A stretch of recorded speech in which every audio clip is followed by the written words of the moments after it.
상대방의 사랑을 얻기 위해 더 눈치 보게 되고 더 저자세가 되기도 하고 그렇게 악순환이 반복될 수밖에 없습니다. 관계의 끈이 느슨해지더라도 조급하게 굴거나 무리하게 애쓰지 않게 될 겁니다. 그랬을 때 오히려 상대방이 이 관계의 끈을 더 팽팽하게 만들기 위해 내 쪽으로 알아서 더 끌려오게 될 수도 있을 거고요.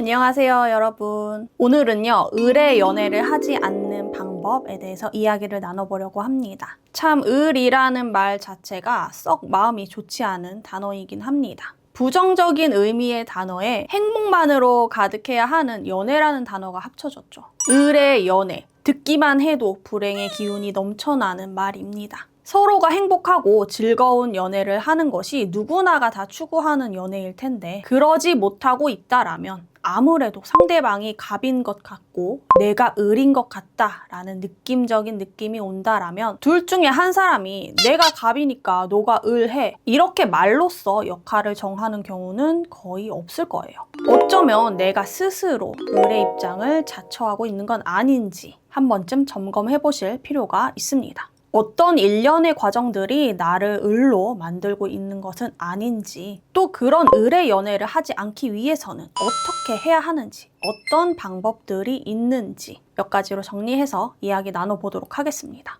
을의 연애를 하지 않는 방법 첫 번째는요. 마음 분산시키기입니다. 너가 내 인생의 전부야. 이렇게 생각하시면서 상대방만 바라보며 연애를 내 인생의 전부로 여기시는 분들이 많이 계십니다. 상대방을 위해 나를 희생하고 나의 모든 것을 탈탈 털어서 헌신하고 그런 게 사랑의 방식인 거죠. 물론 살면서 정말 딱 한 번쯤은 그래볼 필요도 있다라고 생각하긴 합니다. 나의 모든 것을 불태우고 희생도 해봤다면 그 경험이 나중에 도움이 되는 순간이 오기도 하거든요. 예를 들면 결혼하고 나서 가정을 이루었을 때 등등. 그런데 매사 연애를 할 때마다 나 자신을 버리면서까지 희생하시는 분들, 상대방이 내 인생의 전부이고 상대방만 바라보며 사시는 분들은 굉장히 잘못된 연애를 하고 계신 겁니다. 그렇게 했을 때 느끼는 보람이나 뿌듯함, 충만함 그런 것들은 사실 아주 잠시뿐이에요. 시간이 갈수록 스스로를 갉아내는 느낌을 분명히 받게 되실 겁니다. 그건 내가 헌신한 만큼 나의 모든 것을 내어준 만큼 상대방에게서 똑같이 돌려받지 못했기 때문입니다. 완전하게 채워지지 않기 때문이에요.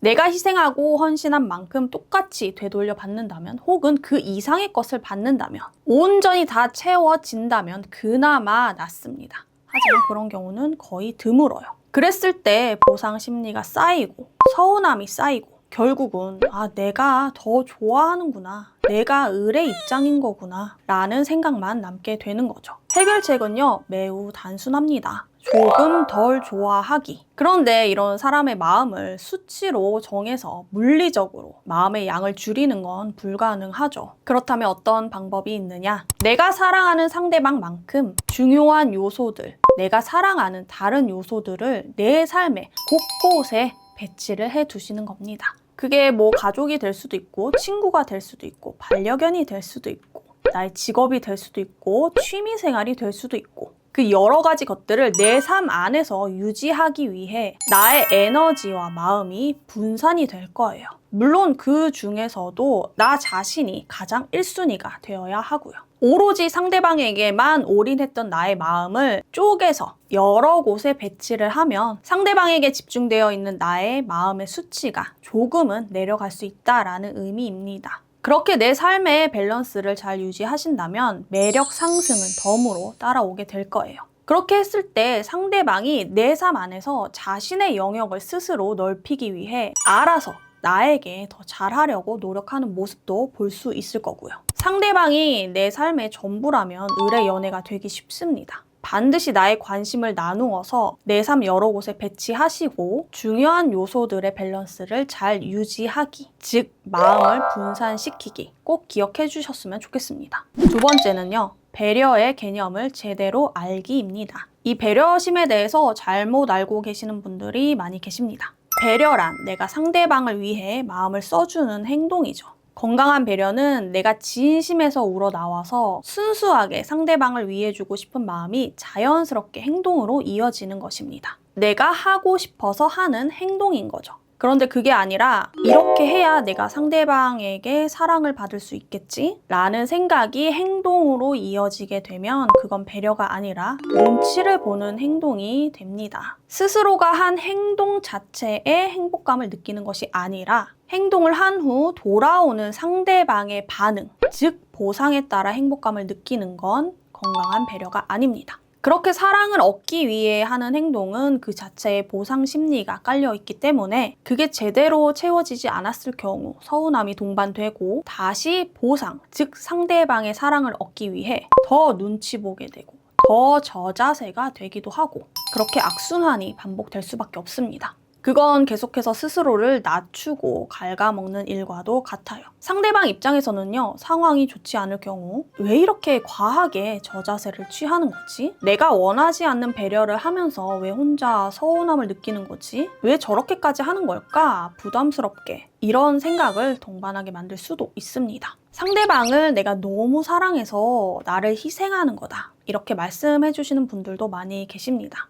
물론 저마다 사랑의 방식이 다르긴 하지만 순수하게 내가 무언가를 바라지 않고 오로지 내 행동만으로 내가 만족할 수 있는가? 진심으로 상대방을 위하는 행동만으로 내가 행복감을 느낄 수 있는가? 스스로에게 좀 더 솔직해 보셨으면 좋겠어요. 나의 배려와 나의 헌신, 희생으로 인해 사랑을 받고 싶다 라는 생각이 드는 순간 그건 배려가 아니라 나 스스로 을의 입장을 자처하는 것과 다름없습니다. 그렇게 됐을 경우 추후 관계가 희망적일 가능성은 매우 낮고요. 반드시 배려의 진짜 개념이 무엇인지, 내 행동이 진짜 배려인가에 대해 다시 한번 점검을 해보시는 것이 중요합니다. 세 번째는요, 이별을 염두에 두기, 여유 갖기입니다. 어차피 나중에 헤어질 거 상대방에게 대충 하자 이런 뜻이 아니라요. 지금의 관계에 최선을 다하되 헤어지면 어쩔 수 없지라는 마인드를 가지시는 것이 중요합니다. 즉 관계에 항상 여유를 가지고 계셔야 한다라는 의미입니다. 이별은 당연히 누구나 아프고 슬프고 힘든 경험이긴 해요. 세상이 무너질 것 같은 느낌이 들기도 합니다. 그렇지만 정말로 세상이 끝나진 않습니다. 우리의 삶은 계속해서 앞으로 나아갈 수밖에 없어요. 연애를 하면서 또 이별을 했더라도 내 삶이 문제없이 잘 굴러가게 하기 위해서는 아까 첫 번째 말씀드렸던 내 삶의 중요한 요소들을 많이 곳곳에 배치해 두시는 것이 중요합니다. 그랬을 때 관계에 대한 여유는 자연스럽게 따라오게 될 거예요. 을의 입장이 되었을 때 공통적인 특징이 무엇일까요? 바로 상대방에 대한 집착입니다. 집착이 클수록 절대 이별을 염두에 둘 수는 없겠죠. 반대로 여유가 충만하다면 이별의 순간이 오더라도 자연스럽게 받아들일 수 있을 것이니 집착이 덜어질 것이고 관계의 끈이 느슨해지더라도 조급하게 굴거나 무리하게 애쓰지 않게 될 겁니다. 그랬을 때 오히려 상대방이 이 관계의 끈을 더 팽팽하게 만들기 위해 내 쪽으로 알아서 더 끌려오게 될 수도 있을 거고요. 마지막은요, 단호함 가지기입니다. 유미의 세포들이라는 웹툰 많이들 보셨을 거예요. 드라마로도 제작이 되었었죠. 너무나 유명하기 때문에 간략하게만 설명드려 보겠습니다. 유미의 세포들에서 유미가 남자친구인 웅이와 큰 사건을 맞이한 후 유미의 연애 세포들은 특단의 조치로 이별 카드를 가지게 됩니다. 이 이별 카드의 의미는요, 자신만의 기준, 자신만의 선을 만들고 그 선을 넘어서면 가차없이 이별을 말하는 권리를 행사한다라는 의미입니다. 상대방을 사랑하는 것과는 별개로 이 관계의 선택권을 내가 쥐고 있을 줄 알아야 한다라는 뜻이에요. 이 이별 카드를 받게 되는 순간 유미의 1순위가 남자친구에서 유미 자신으로 바뀌게 됩니다. 상대방의 행동에 따라, 분위기에 따라 내 행동을 결정하고 내 의사를 표현하고 내 마음을 결정하는 것이 아니라 오로지 내 마음에 집중해서 나를 위한, 스스로를 지키기 위한 선택권을 행사할 수 있게 탈바꿈하게 됩니다. 제가 개인 상담하면서 이런 질문들을 굉장히 많이 받습니다. 헤어져야 할지 말아야 할지 모르겠어요. 일생일대 중요한 순간일 수도 있는데 내 마음에 제대로 귀 기울이지 않고 무엇이 진짜 나를 위한 행동인지 판단이 어렵고 자신의 행동을 선택할 줄 모른다는 건 매우 큰 일입니다. 그래서 상담할 때 이런 분들 만나게 되면 굉장히 걱정이 많이 되기도 해요. 물론 뭐 20대 초반이나 20대 중반까지 연애에 이제 좀 미숙하신 분들이라면 그럴 수 있다고 생각해요. 그렇지만 30대가 이제 넘어가서 연애 경험이 많은데도 불구하고 매번 연애를 할 때마다 상대방의 마음만 중요시 여기고 눈치 보고 정작 내 마음은 제대로 들여다보지 못하고 있다라면 다시 한번 스스로를 점검해보시고 개선할 필요가 있다고 생각합니다. 관계에서 을이 되지 않기 위해서는 나만의 기준, 나만의 선을 뚜렷하게 정하시고 상대방이 아무리 좋아도 내 마음에 치명적인 상처를 줬다거나 내가 정한 기준, 나의 선을 넘는 행동을 했을 경우에는 가차없이 단호함을 보여주시는 것이 중요합니다. 나는 너를 매우 좋아하지만 이런 행동을 한다면 더 이상 관계를 이어나갈 수는 없을 것 같아. 이런 식으로요. 그래야만 상대방도 내가 싫어하는 행동, 나의 선을 넘는 행동을 하지 않도록 신경 쓸 것이고 또 언제든 이별을 말할 수 있는 단호함을 가지고 있는 사람이니 이별하고 싶지 않다면 스스로 알아서 관계를 위해 더 노력하게 될 거예요.